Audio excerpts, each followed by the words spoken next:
Pagi tu Sajat dapat peluk anak Sajat Syahzal dengan Syami tu je. Sajat peluk. Abang, adik, diam. Abang adik, Umi nak pergi kerja ni. Abang adik jaga diri baik. Abang tengok ke adik tau. Adik tengok ke abang, jangan nakal-nakal. Nanti Umi datang ambil adik abang. Itu je dia cakap. Lepas tu dia sini. Umi nak pergi mana? Umi nak pergi kerja. Kenapa Umi bawa beg besar? Itu je anak I tanya.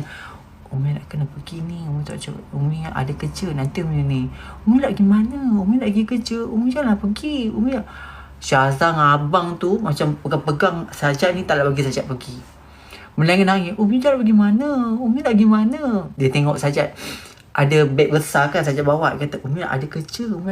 Nanti Umi ni. Tapi Sajat tak bawa kereta Sajat bawa kereta Moki masa tu. Sajat belah.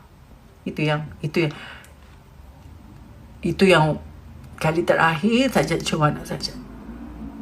Tapi masa tu kan, masa Sajat lari ni, Sajat ingat.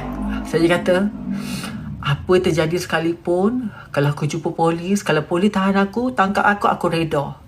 Tapi aku nak pergi sebab aku dah tak boleh duduk dalam keadaan orang yang cuba menekan-nekan aku. Cuba tunjuk kesalahan, kata tu kata ni. Sebab korang boleh